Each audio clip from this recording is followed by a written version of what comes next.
नमस्कार, मैं हूं आपके साथ रितिका शर्मा और आप देख रहे हैं एशियन भारत। आपका स्वागत है हमारे खास कार्यक्रम एशियन रिपोर्टर में। पूरे ही मामले में कलेक्टर शिवम वर्मा ने विभागीय जांच के आदेश दिए हैं। सस्पेंडेड बाबू सस्पेंड होने के बाद भी वह कार्यालय पे क्या कर रहे थे और किसके कहने पर पहुंचे थे और इन्होंने रिश्वत की मांग किस लिए की थी, पूरे ही मामले में जांच करवाई जा रही है।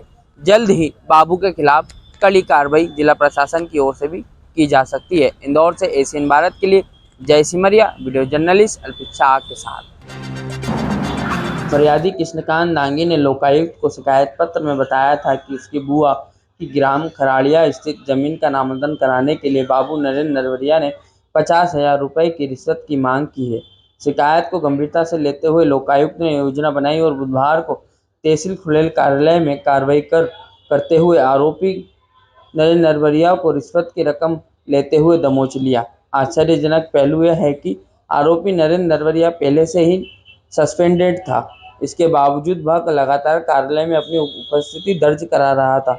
इस पर जिला कलेक्टर शिवम वर्मा ने संज्ञान लेते हुए जांच के आदेश जारी कर दिए हैं। उन्होंने स्पष्ट कहा है कि आरोपी पहले से ही सस्पेंड होने के बावजूद कार्यालय में क्या कर रहा था, यह जांच का विषय है। कलेक्टर का कहना है कि लोकायुक्त की ओर से रिपोर्ट आने के बाद नियम अनुसार कड़ी कार्रवाई की जाएगी। साथ ही जिला प्रशासन अपने स्तर पर भी जांच कर जिम्मेदारों पर कार्रवाई करेगा। इंदौर लोकायुक्त ने मंगलवार के दिन कार्रवाई करते हुए सस्पेंडेड बाबू को 50,000 रुपये की रिश्वत लेते रंगे हाथों पकड़ा था, जिस पर कलेक्टर ने जांच के आदेश दिए हैं। साथियों नमस्कार। रिक्शा बना एम्बुलेंस छतरपुर जिले में स्वास्थ्य व्यवस्था चरमराती हुई दिखाई दे रही है। एक पेशेंट रिक्शा में ऑक्सीजन लगाए हुए बैठा है। परिजन का आरोप है कि हमारे पेशेंट को छतरपुर जिला अस्पताल में हमारे द्वारा भर्ती कराया गया था। सांस लेने में परेशानी थी, लेकिन वहां से जैसे छुट्टी करा के आए तो जो एम्बुलेंस लेकर आया उससे 7,000 रुपए लिए गए। जब हम हमारे द्वारा बात की गई कि भाई एम्बुलेंस प्रशासन की एक ऐसी योजना है, हर पेशेंट को मिलती है, आपको नहीं मिली, तो उसका परिजन का कहना ये था कि जो एम्बुलेंस वाले हैं उनका कहना है कि ये एक ही बार सुविधा दी जा सकती है, जबकि उनका प्रशासन के द्वारा करोड़ों रुपए खर्च कर एम्बुलेंस की सुविधा पेशेंटों के लिए चलाई जा रही है। आखिर जिम्मेदारों पर ये सवाल उठते हैं कि अगर रिक्शा में एम्बुलेंस जो रिक्शा को एम्बुलेंस बनाया गया है, निश्चित तौर पे जो चरमराती हुई जो व्यवस्था है ये देखने में आ रही है। और ऐसे इस तरह की जो दुर्दशा पेशेंटों के तपती धूप में जो रिक्शे में सिलेंडर, सबसे बड़ी बात जो सिलेंडर ऑक्सीजन का जो सिलेंडर है, परिजन का कहना है कि हमारे द्वारा 8,000 रुपए में खरीद कर लाया गया है और लगाया गया है। तो ये निश्चित तौर पे ये बड़ी शर्मनाक बात है। इसमें अधिकारियों को और जिम्मेदारों को संज्ञान लेना पड़ेगा। आखिर किसकी गलती है और ऐसा क्यों हुआ, ये भी एक सोचने वाली बात है। विकास दीक्षित, एशियन भारत, छतरपुर। मध्य प्रदेश की राजधानी भोपाल में राष्ट्रीय स्तर का एक वन विहार है, जिसमें काफी संख्या में पर्यटक आते हैं। और इस वन विहार की खासियत यह है कि ये बड़े तालाब से बिल्कुल किनारे बसा हुआ है और इस तालाब की खूबसूरती इस वन विहार से और अच्छी तरह से देखी जाती है, जिसके लिए कई विदेशी सैलानी और कई देश के सैलानी और राजधानी भोपाल के भी काफी लोग यहाँ पर वन्य जीवों से मिलने के लिए, देखने के लिए उनको आते हैं। और उनके पर्यटन का जो केंद्र है वो भोपाल का वन विहार एक मुख्य केंद्र है पर्यटन की दृष्टि से। और राजधानी भोपाल के वन विहार में आज वन संरक्षण सप्ताह की शुरुआत में एक नया काम वन विभाग द्वारा किया गया है। वन विहार में अब जो है, पहले जो पर्यटक थे वो अपनी निजी गाड़ियों से भी आ जाते थे, उसकी रसीद कटवा करके परिवार के साथ घूमने आ जाते थे। लेकिन अब वो गाड़ियां जो पेट्रोल गाड़ी, डीजल गाड़ी थी या प्राइवेट उनकी ईवी, अब वो गाड़ियां वन विहार के अंदर नहीं आएंगी। उसकी जगह वन विभाग द्वारा ये 40 गाड़ियां मंगवाई गई हैं।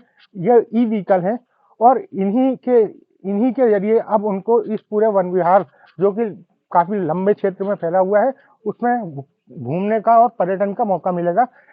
वन विहार के डायरेक्टर का कहना है कि क्योंकि पेट्रोल डीजल गाड़ियों से प्रदूषण भी होता था, नॉइस प्रदूषण भी होता था और जानवर असहज भी होते थे, जो यहाँ वन्य जीव है वो असहज होते थे। उसको देखते हुए ये निर्णय लिया गया है कि वन विहार के दोनों गेटों पर अब ये ईवी की सुविधा रहेगी पर्यटकों के लिए। अपने वाहन वो वन विहार के गेट के बाहर पार्क करें, और वन विहार द्वारा ये कोशिश की जा रही है कि इसमें से 30 व्हीकल ऐसे रहेंगे जो कंटिन्यू गेट नंबर 1 से गेट नंबर 2 के बीच में चलेंगे, और जो पर्यटक है वो जब चाहे जिस स्थान पे 11 या 12 स्थान ऐसे चिन्हित हैं जहाँ पे वो उतर सकता है, और अगली ई कार्ट आने पर उसमें बैठ करके अगली गंतव्य की ओर जा सकता है। तो ऐसे में ये एक बड़ा महत्वपूर्ण निर्णय है, और आज वन विहार में इसकी शुरुआत हो गई है। मुख्यमंत्री मोहन यादव स्वयं यहाँ आए थे। उन्होंने सतपुड़ा टाइगर रिजर्व के लिए कुछ जो सफारी वाहन है उनको हरी झंडी दिखाई है, और इन ई रिक्शा ई गाड़ियों को भी जो वन विभाग के अंदर संचालित होंगी उनको हरी झंडी दिखाई है। एशियन भारत के लिए भोपाल से पंकज अग्निहोत्री, कैमरामैन हेमंत यादव के साथ। राष्ट्रीय राजमार्ग इंदौर इच्छापुर हाईवे मोरटक का नर्मदा नदी पर बना पुल इन दिनों खंडवा कलेक्टर ऋषभ गुप्ता के द्वारा 23 तारीख को जारी आदेश में भारी वाहनों से जो सावन के महीने में लगा प्रतिबंध हटा दिया गया है। इसको लेकर तरह तरह की निर्माण क्षेत्र में अब चर्चा होने लगी है। लोगों का मानना है कि ओंकारेश्वर आने वाले ज्योतिर्लिंग तथा उज्जैन ज्योतिर्लिंग के बीच मोरटक का नर्मदा पुल से 2 ज्योतिर्लिंग मध्य प्रदेश के ये पुल जोड़ता है। तो वहीं राष्ट्रीय राजमार्ग इंदौर इच्छापुर हाईवे पे बड़ी मात्रा में बड़े बड़े वाहन यहाँ से गुजरते हैं। अगर समय रहते सिंहस्थ 28 को लेकर कटघड़ा में जो नवीन पुल का निर्माण अभी युद्ध स्तर पर चल रहा है, अभी नर्मदा नदी का बैक वाटर कई बार रोक दिया गया था। अभी जब तक पुल नहीं बनता भारी वाहनों पर प्रतिबंध लगाया जाए, क्योंकि अंग्रेजों के ज़माने का लगभग 80 से 90 वर्ष पुराना मोरटक्का पर बना यह पुल कई बार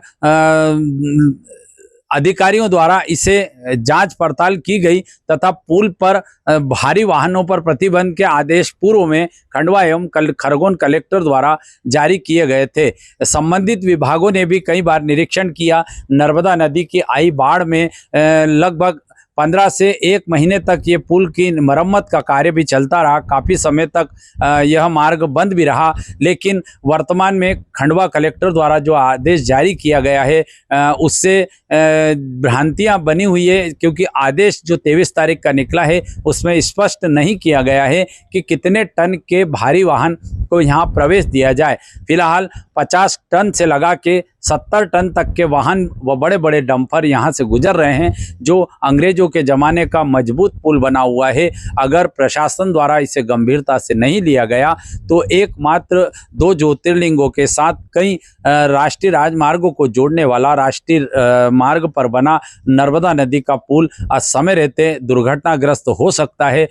तो आने वाले इस मार्ग पर बड़ी संख्या में छोटे बड़े वाहन हजारों की संख्या में यहाँ से गुजरते हैं। सांसद ज्ञानेश्वर पाटिल के माध्यम से खंडवा के ट्रक एसोसिएशन द्वारा भी पुल से भारी वाहनों पर प्रवेश दिए जाने की मांग लंबे समय से की जा रही थी, लेकिन मैं एशियन भारत के माध्यम से जिला प्रशासन एवं संबंधित विभाग का ध्यान आकर्षित करना चाहता हूं कि एक समय सीमा तय की जाए तथा 20 टन से ज़्यादा जो वाहन गुजरते हैं उन पर प्रतिबंध अभी लगा दिया जाए, क्योंकि सिंहस्थ 28 को लेकर जहां पुल का निर्माण ऊपर स्तर पर चल रहा है, जब तक पुल का पूरी तरह तैयार नहीं होता ये पुल को संवारने की आवश्यकता है। भारी वाहन बड़ी मात्रा में राजनीति संरक्षण के चलते डंपर निकल रहे हैं, लेकिन हमें पुल की मजबूती एवं आवागमन को गंभीरता से लेते हुए खंडवा एवं खरगोन प्रशासन एक बार संबंधित विभागों की बैठक लेकर